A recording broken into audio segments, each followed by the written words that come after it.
भगवत गीता के 10वें अध्याय के 19वें श्लोक को देखेंगे। अर्जुन ने प्रश्न किया था कि मुझे अपनी विभूति के बारे में बताइए। अब यहाँ पे भगवान उत्तर देना शुरू कर रहे हैं।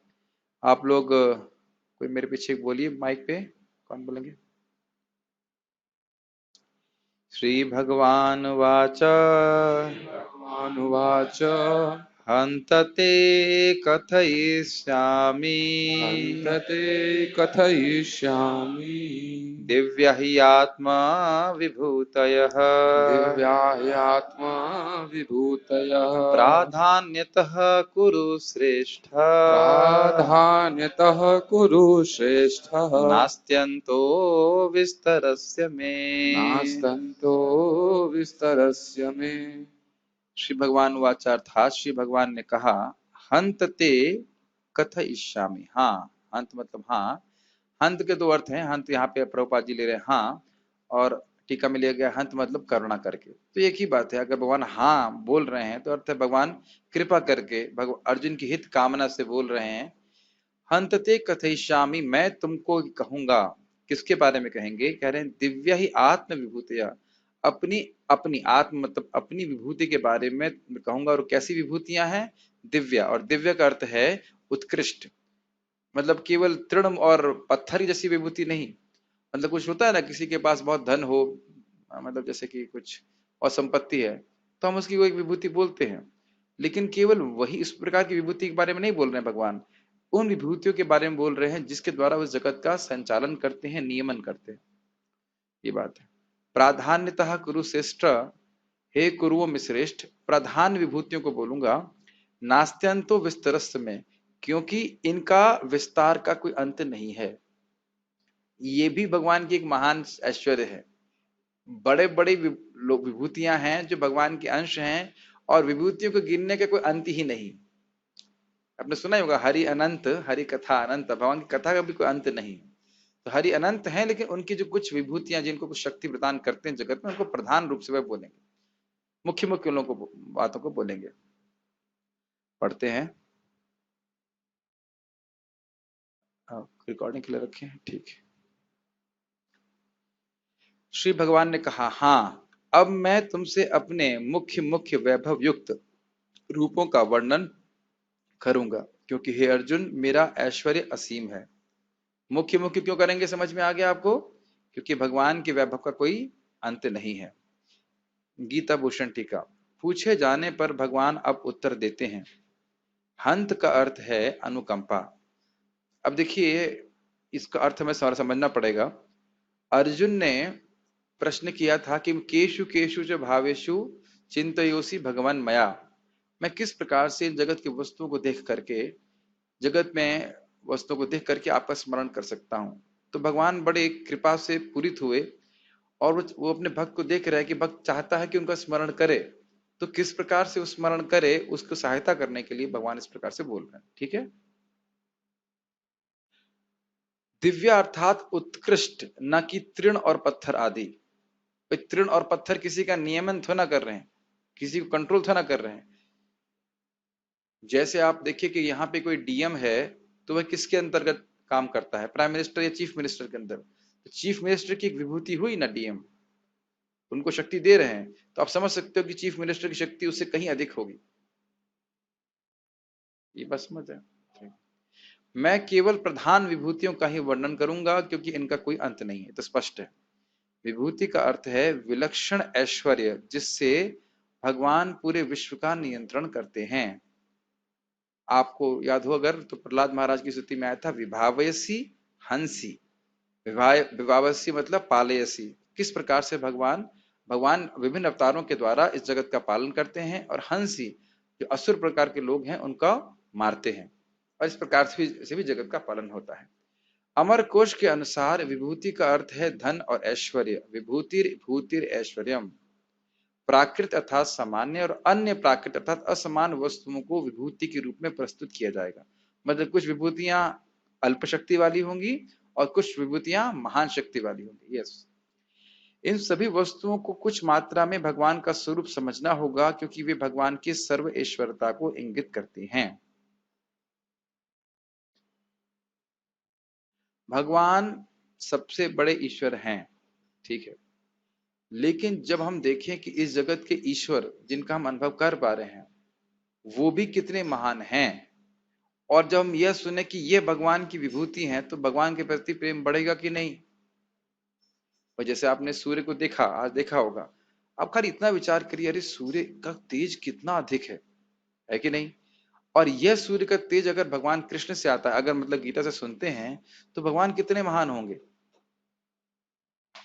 तो भगवान के प्रति आदर भाव बढ़ेगा, ठीक है, ये बात। तात्पर्य, कृष्ण की महानता तथा उनका ऐश्वर्य को समझ पाना संभव नहीं है, तो फिर समझा क्यों रहे हैं। कहने का अर्थ यह है कि पूर्ण पूर्ण रूप से समझ पाना संभव नहीं है।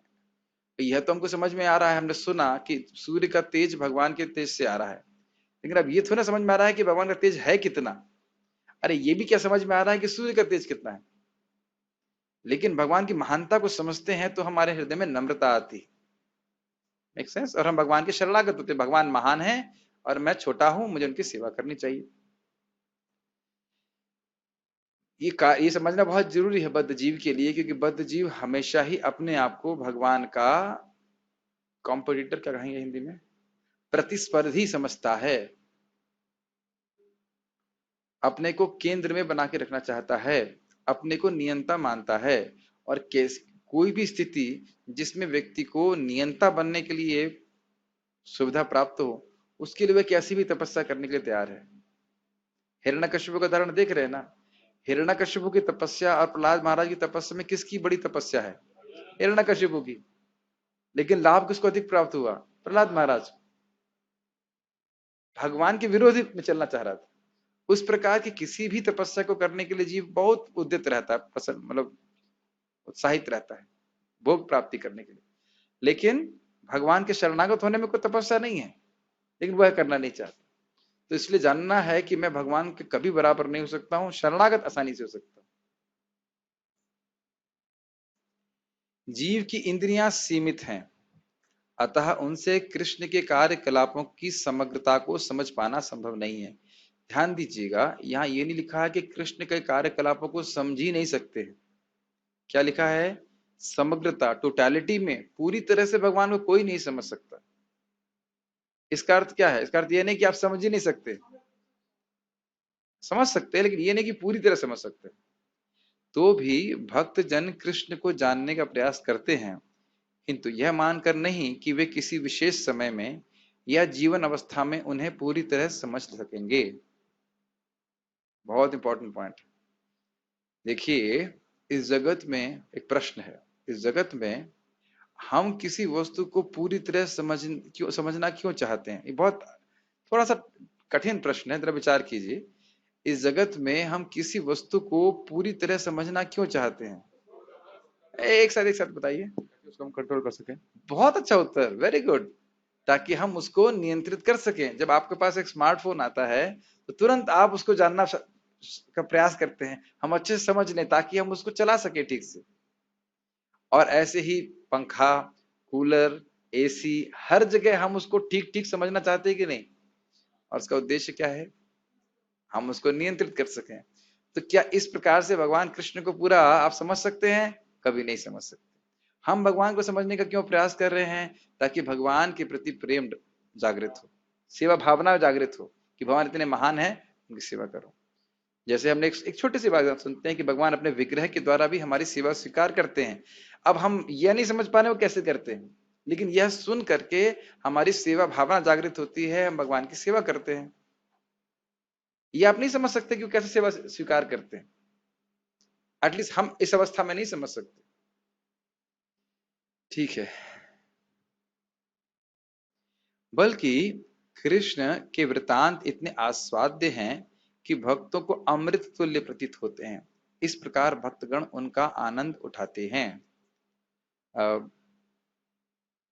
अमृत तुल्य हमने आपको बताया था कि कान कैसे कार्य करने लगता है, जीव की तरह, और वो क्या सदन करता है, कृष्ण कथा। और क्या फायदा है कान का, कि कान कभी भरता नहीं है, आकाश स्वरूप है। याद आ रहा है, यस। तो अगर हम वाकई भक्ति में सुखी रहना चाहते हैं तो हमें कृष्ण कथा के प्रति आसक्ति को जागृत करना होगा। भगवान के ऐश्वर्यों तथा उनकी विविध शक्तियों की चर्चा चलाने में शुद्ध भक्तों को दिव्य आनंद मिलता है, अतः वे उनको सुनते रहना और उनकी चर्चा चलाते रहना चाहते हैं। एक घटना एक भक्त बता रहे थे श्रील प्रभुपाद जी के संबंध में। प्रभुपाद जी कहीं एक गए प्रचार में, जहां भारत में ही, जहां पे कोयले की खादान थी, कोयले की खादान, कोल माइंस, और जगह जगह लिखा हुआ था, एक मंत्री ने लिखवाया था, काम बातें कम काम ज्यादा। समझ रहे हैं? जगह जगह लिखवाया हुआ था, टॉक लेस वर्क मोर। और प्रभुपाद जी जब मंच पे बैठे प्रवचन कर रहे थे, प्रभुपाद जी ने देखा जगह जगह लिखा हुआ है, और वो मंत्री भी वहां बैठा हुआ जिसने ये सब लिखवाया था। तो प्रभुपाद जी ने कहा कि नहीं, बातें ज्यादा काम कम। इसका अर्थ क्या है? इसका अर्थ ये है नहीं कि केवल भागते रहो, काम करते रहो, अपना जीवन व्यर्थ कर दो। माधावः माधावः माधावः, शास्त्र का वचन है, मत भागो मत भागो मत भागो। भागो मतलब भोग प्राप्ति करने के लिए इधर से उधर मत भागो। और उदाहरण क्या दिया जाता है कि कुत्ता कहीं भी चलता है तो भाग के दौड़ के ही भाग जाता चलता है, लेकिन पहनने के लिए उसके पास एक अंडरवियर भी नहीं होता है कि नहीं? कहीं भी देखिए दौड़ के भाग के जाएगा। तो जो आपके कर्म में है वह अपने आप आएगा, जैसे दुख अपने आप आता है। इसको हम भागवत में सुनेंगे। प्रयास किसके लिए करना है? इसका अर्थ ये नहीं हम खाली सोते रहे। प्रयास किसके लिए करना है? कृष्ण कथा के लिए प्रयास करना, कृष्ण भक्ति के लिए प्रयास करना। ठीक है, इसके लिए मानव जीवन मिला है। तो इसमें भक्तों को आनंद मिलता है। तो प्रमुख कार्य भक्तों का यही है, कथयन्तश्च माम नित्य तुष्यन्ति च रमन्ति च। यस प्रभु। जब प्रभु जी किसी जीव के जीवन में दुख आता है थोड़ा सा भी तो बहुत कष्ट होता है, और जब सुख आता है बहुत ज्यादा तब भी लेकिन संतुष्टि नहीं होती, ऐसा क्यों? प्रश्न को बाद में सुनेंगे। अच्छा ठीक प्रश्न, लेकिन अभी हम श्लोक से हट जाएंगे ना। कम से कम सोच तो रहे हैं आप, भगवद गीता सुन रहे हैं तो सोचना शुरू कर रहे हैं, ये अद्भुत बात है। फिर भी इस प्रश्न को हम बाद में कर लेंगे, ठीक है? तो इस कारण से, क्योंकि भगवान की वर्णन सुन करके भक्तों को अच्छा लगता है, सुख मिलता है, इसलिए वह सुनना चाहते हैं। कृष्ण जानते हैं कि जीव, बहुत सुंदर बात है, कृष्ण कथा का बड़ा स्पष्ट प्रभाव है कि जो हमारे हृदय में ग्लानि है, हाय मुझे ये नहीं मिला, हाय वो मिल जाता बड़ा अच्छा होता, हाय वो छूट गया, यह सब समाप्त होने लगता है। यह सब समाप्त हो जाता है। वितृष्णा कि भाई ये चाहिए वो चाहिए ये चाहिए ना, समाप्त हो गया। जैसे भी आप लोग प्रसाद पाके आराम से बैठे ना, आपको कुछ नहीं चाहिए, उसी प्रकार से कृष्ण कथा हम सुनते हैं, देन वी बिकम सेटिस्फाइड। शोक मोह भयापह, भक्ति उत्पन्न होने लगती है, हम तृप्त होने लगते हैं। जगत की वस्तुएं प्रॉब्लम नहीं है, उनके पीछे जो हमारी तृष्णा है, प्यास है, वह प्रॉब्लम है, वह समाप्त हो जाती है भगवान की कथा सुनकर।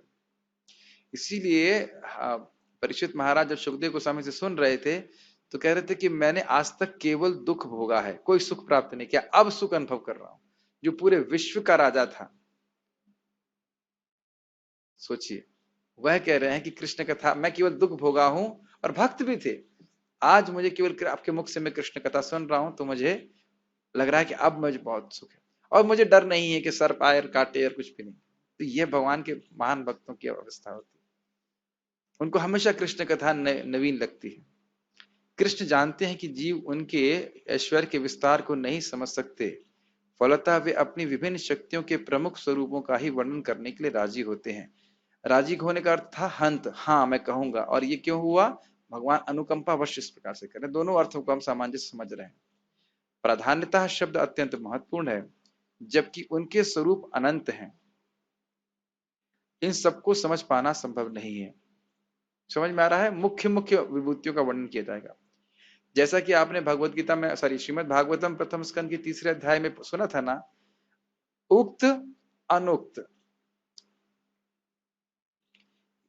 अवतारा, क्या श्लोक था, 1.3.26 था कि जितने भी अवतार हैं, और यानी जितने अवतारों को कहा गया और जितने भी अवतार को नहीं कहा गया, वह सब भगवान महाविष्णु से आते हैं, जो कैसे हैं, एक सरोवर की तरह है, उपशय शून्य सरोवर की तरह है, और निरंतर उनसे अवतार आते रहते हैं।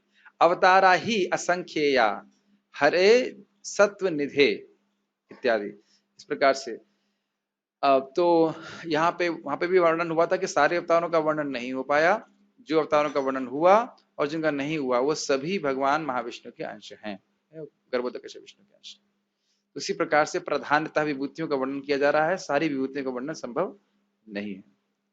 इस श्लोक में प्रयुक्त विभूति शब्द उन ऐश्वर्यों का सूचक है जिनके द्वारा भगवान सारे विश्व का नियंत्रण करते हैं। अमर कोश में विभूति का अर्थ विलक्षण ऐश्वर्य है, ये तो हमने पढ़ लिया तभी टीका में, याद हम बोल देते हैं ये पढ़ लिया टीका में तो याद रहता है, समझ रहे हैं ना, ये याद है ना, ये शब्द पढ़े थे, लाइन पढ़े थे। मतलब कि विभूति का अर्थ है कि भगवान इस जगत में जीवों को एक विशेष शक्ति देते हैं जिसके द्वारा वो नियंत्रण करते हैं। जैसे मैंने उदाहरण दिया था कि चीफ मिनिस्टर या प्राइम मिनिस्टर डीएम आदि को शक्ति देते हैं जिसके द्वारा वह कुछ कार्य करते हैं, समझ में आ रहा है। उसी तरह भगवान की शक्ति से देवता आदि को शक्ति प्राप्त होती है और वे इस जगत को नियंत्रण करते हैं। ये ध्यान देना होगा कि हर मनवंतर में सरकार बदलती है, ग्रह रहते हैं, लेकिन जो देवता होते हैं वो अलग अलग हो जाते हैं। इंद्र एक मनवंतर के समय तक रहते हैं, फिर अगले मनवंतर में फिर दूसरे इंद्र आएंगे, अन्य देवता आएंगे और उनको शक्ति दी जाती है भगवान के द्वारा उस देवता के रूप में कार्य करने के लिए। ये बात याद है ना? ठीक है। हाँ, अब प्रश्न है कि पुराने देवता कहाँ जाते हैं। देखिए जिसका वर्णन नहीं है हम क्या बोलेंगे, कहाँ जाते हैं क्या कह सकते हैं। ब्रह्मांड भ्रमिते कोनो भाग्यवान जीव, ब्राह्मण में भ्रमण कर रहा, कभी देवता बनता है कभी सुअर बनता है, तो इसलिए देवता बनने के लिए हमें बहुत आग्रह नहीं करना चाहिए। निर्विशेषवादी या सर्वेश्वरवादी न तो भगवान के विलक्षण ऐश्वर्य को समझ पाता है न उनकी देवी शक्तियों के स्वरूप को। देखिए निर्विशेषवादी या सर्वेश्वरवादी ये दो अलग अलग शब्द हैं। निर्विशेषवादी मतलब कहते हैं कि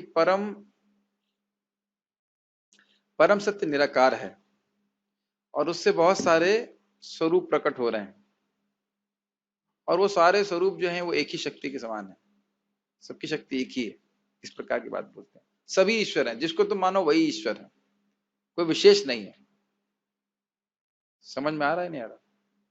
जिसको मानो, जिसकी पूजा करो, यथा मत तथा पथ, जो तुम मान लोगे वही पथ। सूर्य को मान लो भगवान है, वही भगवान है, ऐसी बातें वो बोलते हैं। तो न तो वह इस प्रकार से भगवान को समझ पाएंगे और न भगवान की शक्तियों को ठीक से समझ पाएंगे। भौतिक जगत में तथा वैकुंठ लोक में उनकी शक्तियां अनेक रूपों में फैली हुई हैं। किनकी शक्तियां फैली हुई हैं? भगवान की। एक छोटा सा पॉइंट बोलूंगा, देखिए अंशी होने का गुण महाविष्णु में है, उनके अंश यहाँ पे अवतार के रूप में आते हैं। उसी प्रकार से उनके स्रोत नारायण में भी अंशी होने का गुण है, क्योंकि नारायण के अंश पुरुष अवतार हैं, महानारायण के। और उसी प्रकार भगवान कृष्ण में अंशी होने का भी गुण है, सभी अवतार उनके ही अंश हैं। तो लेकिन तारतम्यता है, जैसे भगवान महाविष्णु इस जगत में, भौतिक जगत में सब जगह फैले हुए हैं, सब जगह व्याप्त हैं, लेकिन भगवान कृष्ण वैकुंठ में भी सब जगह व्याप्त हैं अपने विस्तार के द्वारा। ये अभी मैं लघु भागवत में पढ़ रहा, बड़ा इंटरेस्टिंग पॉइंट है। तो भगवान की महिमा सभी जगह फैली हुई है। अब कृष्ण उन रूपों को बताने जा रहे हैं जो समान व्यक्ति प्रत्यक्ष रूप से देख सकता है, अर्थात वैकुंठ के रूपों को तो हम अभी देख नहीं सकते, इस जगत में देख करके भगवान की शक्ति का अंदाजा हम लगा सकते हैं। इस प्रकार उनकी रंग बिरंगी शक्ति का आंशिक वर्णन किया गया। रंग बिरंगी मतलब विविध शक्तियां, बहुत सारी विविधताएं हैं उनकी शक्तियों का, उसका वर्णन किया गया। कोई प्रश्न है यहां तक? नेक्स्ट। ये श्लोक बहुत इंटरेस्टिंग है और बड़ा ध्यानपूर्वक सुनना पड़ेगा आपको, इसके बहुत ही अच्छे अच्छे अर्थ होंगे।